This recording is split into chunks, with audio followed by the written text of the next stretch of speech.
Ner malaken yam ka nas diatin kontin barwani liangwa same biya kamal ka no online TV channel anda mandune chang kos nyak mlia no ruac ne gwasame no baran palpin kaliang ruani titi an wale shang ka bakel ka paibang wan ron kina dang rawi de jan dang rawi de dich go rajano de ye jogono Chiloy Dantes ko chana chang me chana jele chup en wale akuni al posi yene diala konti la roanya lienko gwasame akuni al tekel kane diala kontin bej panken tinte re de wal akuni al tekel ka doran konel konachal ken wari gwazdana shush kontin akuni al tekel ke ne diala kontin chuch re nyach ndana chu konjek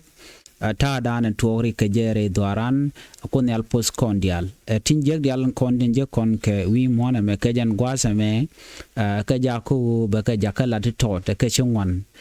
choje te ko kone awuje nyok akuni al gwidba ka do badana dong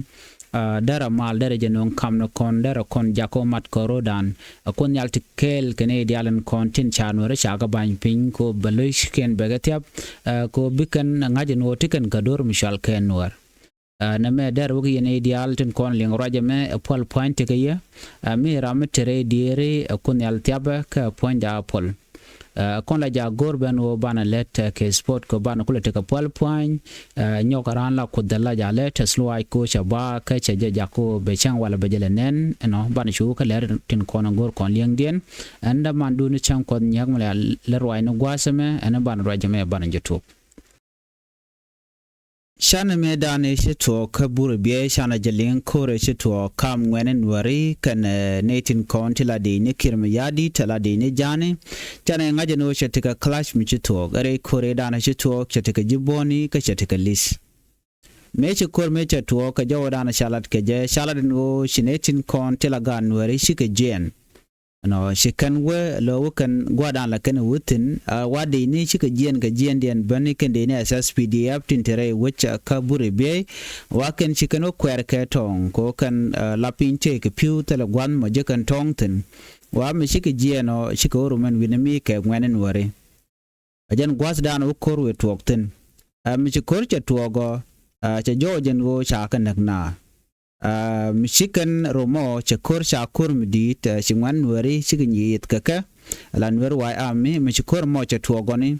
chatwogan wo binetin kontin langwanin wari bikende ni SSPD biken ka George ano shukan ka George ka jun midit shirmanda na ngai kon diale no ngwanin wari gani di bombom ano Michigan kor jikana yat pinyen wana mo lakan de ni jani ki de ni SSPD lakan ka jo itele ni laten wana mone ngai kon di album madana te gan wari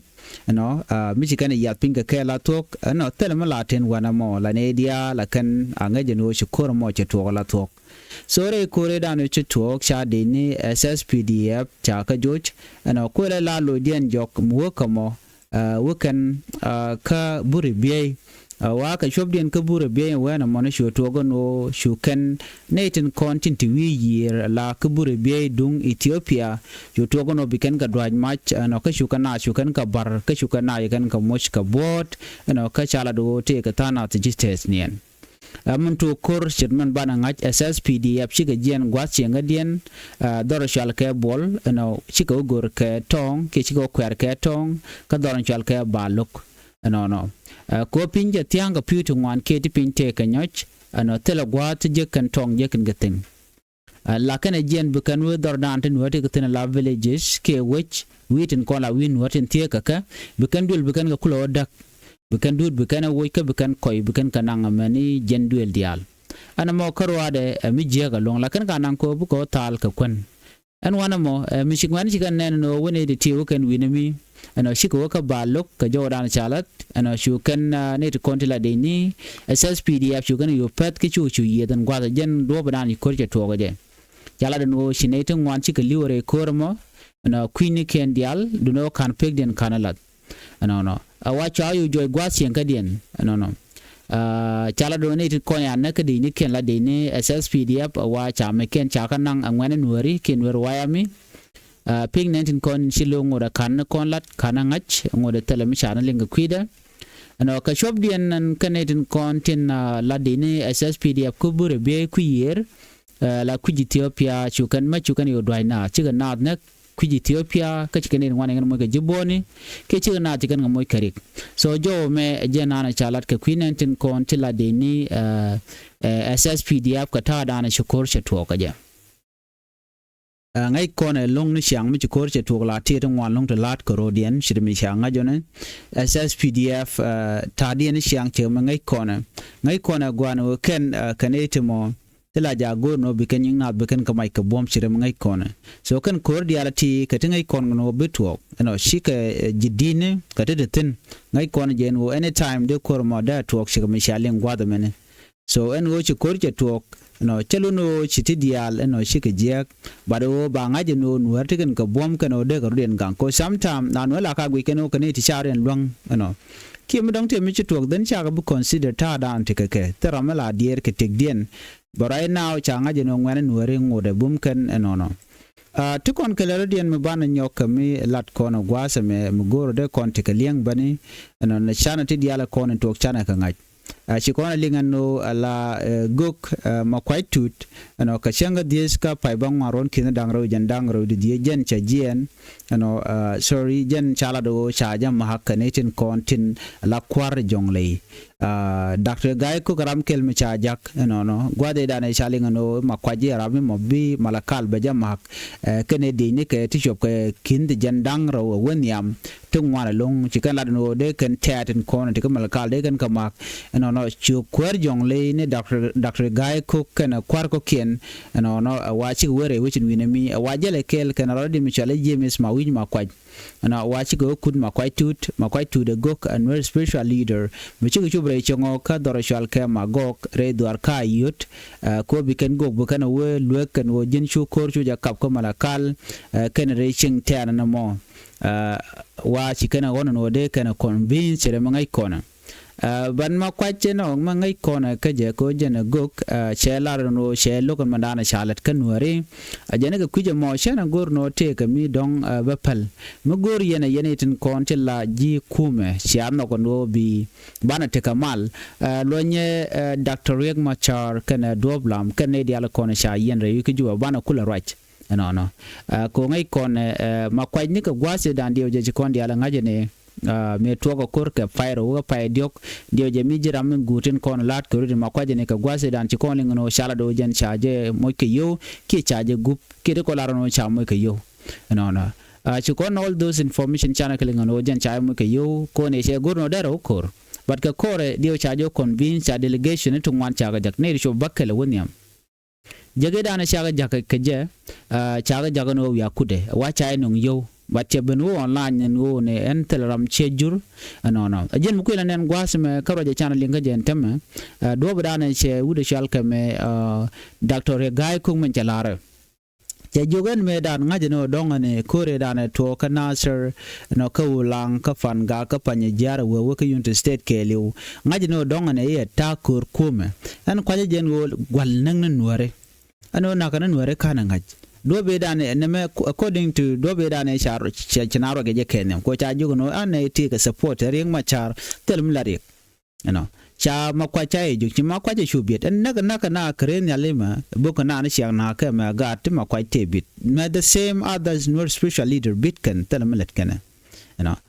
ko cha convince ne tin te kel ke kirmi yadit so telm lo kana Nuer ajen chi makwacha kula realize ntamo en cha gul mislate chagul confused enwo gwal nang neka ajen ko kon la no nene Nuer men na kay kiye me cha pada dien cha janek le na guje no chebe chup kay gwal dan tienten but one ter la ja gore bi dak meneden kon bumne ken be ka joj be tok den moy kay yo be jukon bi de chwa dier ken it liuto so jen minen yename cha Dr. Guy Cook cha jakut makoy tut ko jen bu ko right buko right ka do badana dong de can convince keja but can no quite tut kana janok je jonjen wo mishira me chagwa mugur jeno be koraja many Dr. Machalu nya ka luin do especially next time mugur jeno bana right gor jeno jin bi do blam be jenong bu kon braje teten goreje andi ban mishira me gwe jeno shaje bulongo kuma kirmi yadi ko ngai kon di alamdana le rode ala Nuer kan kwa user mi kon gui kon re wujen tamare do Nuer keliu atu ka nasir ka Nuer ala point de apnal karwade e wude shal ka me kong shorale jaram danan man malakwer jaram danan kep jen kep malakalo ne jen kep malakalo so ne dial ti kwa ka le use a kir do dan use ka je ngai kon dial enu e mas enu ne kon dial ba ka dil use ka nguni ka yo use ka yo a kir sometimes you can write kon betene loga but right now it's good that you can learn no makuac lela duola lar enu aram kel mishima dan lat ke kim yadi chejelo ko medan ti kon ngaj frankly enu cha jurne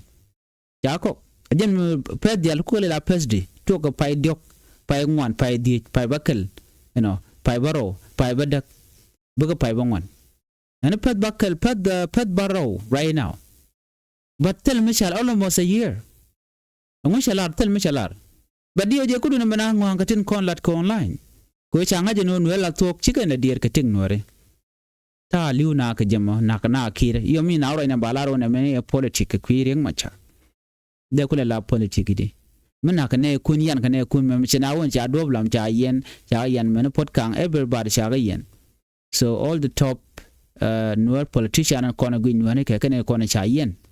wal bit tana da gweje no politic na mishi politic jen kolar no medan chabit tele la da ko ngai no dong no bi yene kon la kwar biya rudun palpin ki biya riktun kon to biya ka jako bi ka to bar gwale kuje no gulien goro biya Nuer biya ka target gwat mo wone ka mebine ajen kwa la use ka jen tamam cha ga use lora bang yos ke ko ken chaje gano kaneti don gorgane jeno biga yobi ken ka use cause ngum de kan makwaju convince chu kor kana kanware so en ramme mo mitik wide der charba why mi loko de makwaj no der ka gang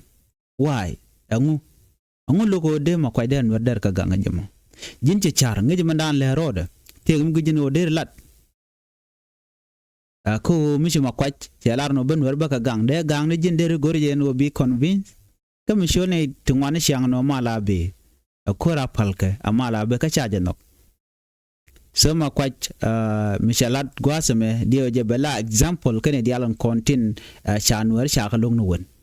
ko long Nuer jen ko te kede diala ti ne nyanga tin antama mishi makwaj chele logo antama anu be kim yadid be joro be jeling ajen nen yen antama jakane diala kim yadid no wi aroje ke makwaj jugo jen wa chure kurmo a chu ka malakal awan Nuer ke na ka lora bang atera memo merit but more the same people in kono ko be retum kene kono be ha victim run so me jakon ko de kon charlongo ki doran de no bana jafal so mo baram mo very powerful baje lunga convincing no way mi chitogi ka na sare shere me to ka ulang shere man to ka fanga shere man to ka panya jar shere man to ka lunga shuga shere kujele la Nuer de kangi jene to ka Nuer ko reduce ne powerun man bi irun ko we ka jirun bi chutalot cause bay chu joj bi chutal backup so Nuer kala backup ka jimo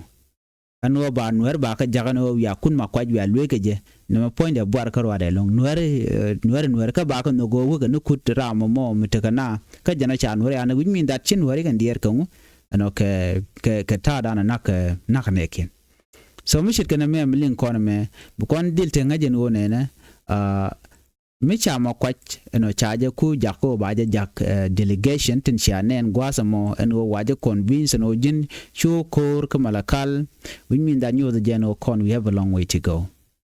because mela ko dan we are convinced be go jeno lianen ko kien shi jan liadu ko minje ko makwache la okay ne liu ka jikanya telmana ngaten so da chwajan ta na the non da jan ta de ta na non amene mirun mi che to ka makwanyok cha jo bu gwa dan titin ke cha ne ko na da ko okay da ko da je ko ter ka wa da teram mo de je de dong de jo backup ko de we ka medan me shi kan wore ka ko kien jikan ga palo nyinka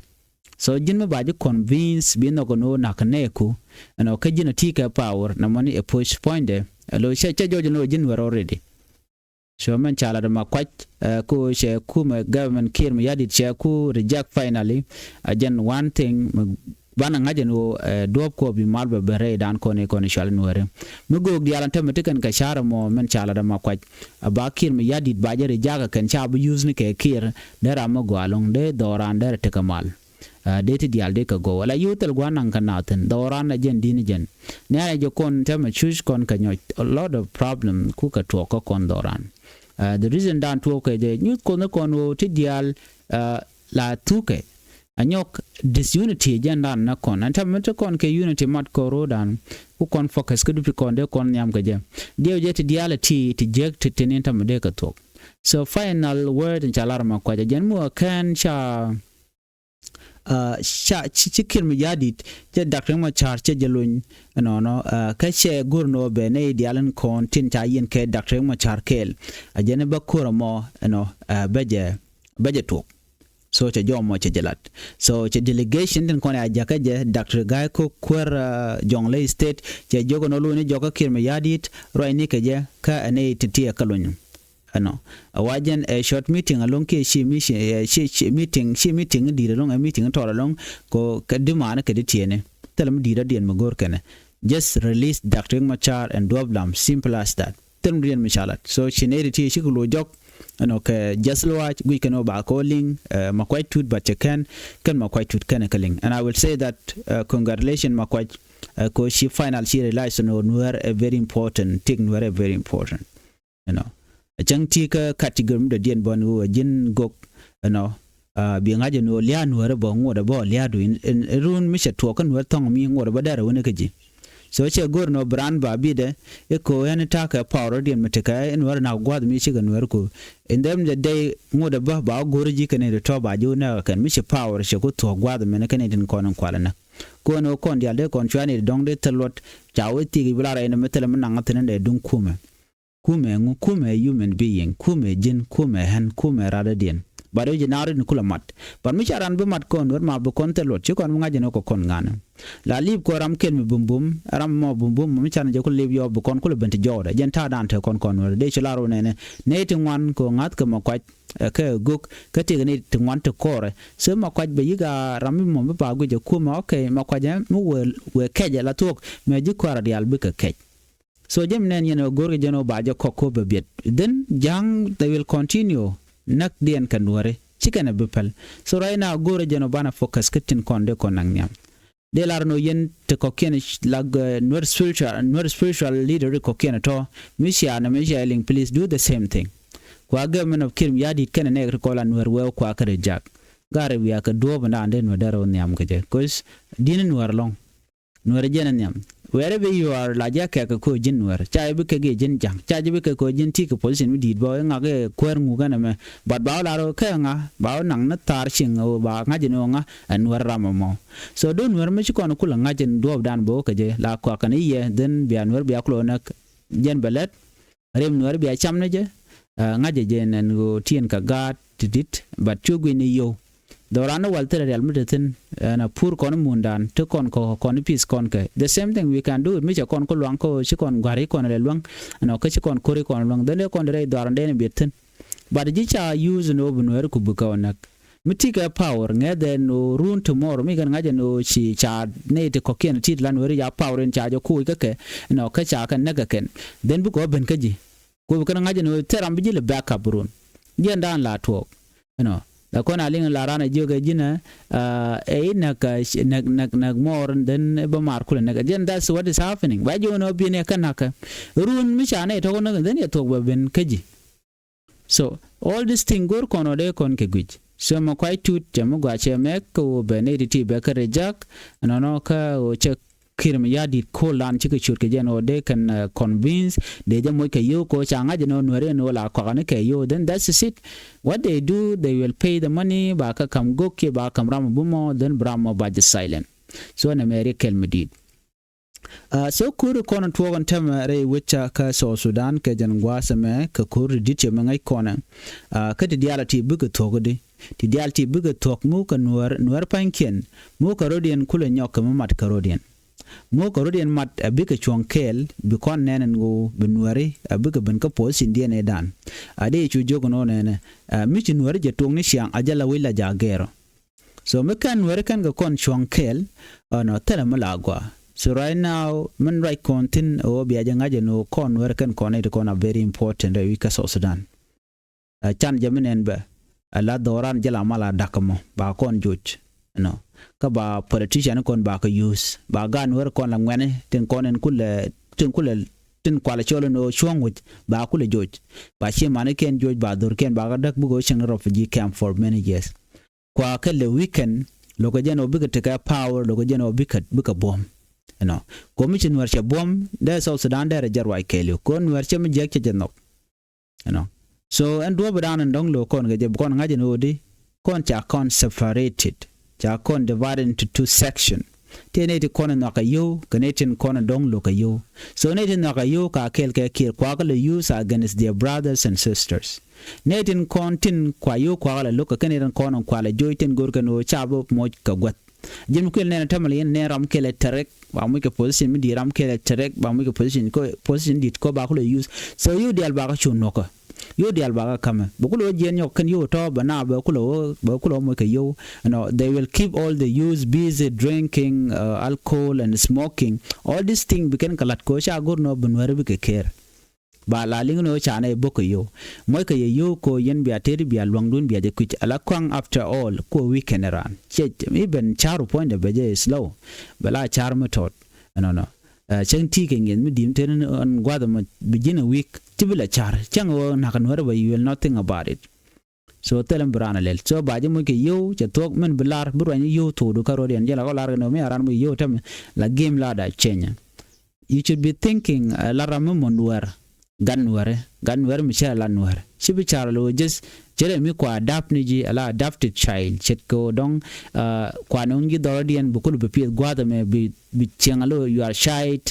chitin ko de la ganware chigalet but jin typically Nuer me real Nuer okay big focus ko dora de won yamde ko janan ba ke jerun ka jandana ba doru ba jin no ko jeni ko ken so mi ko kon week ba ko respect de tele ko respect cha kon bo hona ba kon gi jeno ko kon e telo cherentam mi jeni wi ka tat wi ka jang wi ka ber wi ka ne de shal gati murle no mi jeni gwi la kon gi look we are nobody ko chang nten kon gorken ko online then you will feel shame you are there supporting them jena mi jeni wi ka gwar kene jelo ri chede je kwat ka doru kwa na la kwet ke je jiram dana telo chiro ngaji no jinga chika demen gag bana mi chika mi je chikan lat so yen ga Nuer kon share ke queen Nuer kut podje ya mo pal point ko bia kor mo gwana jen bia jeter koran chu bu kon ka dab what we are defending ourselves we are defending the Nuer community ke Nuer society ta kon chagrede so ngum bu kon lela anu ban je gor mi ci generation te nyam dan che je ki generation de continent tana je dab gat so bana doran bana je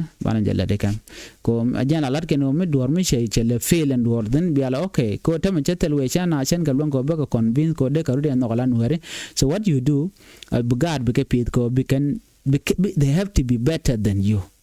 mugwa bikepit alo bikan Nuer bikan ngaje no nga kay man dab ko kengu ke ko dab ko di chaka ko di ko bigate wi mo na gwatum eno biga survive go biga tik mugwa jen tade no so bikan ko ken bikan kala dika jen information dan agora no de nyoya yekel anda mandu na shan kwad nyakan wala shan bakal kapay bangwan ron kina dangro udi jan dangro de diech baja go ko na akun yala ya pose yene diala konti la lieng mane diala konti re doaran tin chuch ne tin tere nya ko nya che dide longa tamare doaran chen akun teleje so cha chon midit akun yal te kel ka che moy ka jwat no ka moja ka kwan mudong de kana sham atel joymi tok ane diala ponke na kapol akon yalta kelke ye ka kon moja bombo gona kon dial ko bana kor mu gana jen bana jeter ko bi kon doran bana je lift so jome gor jeno de jalariye ane biata kamal ban nyu jumra den bye bye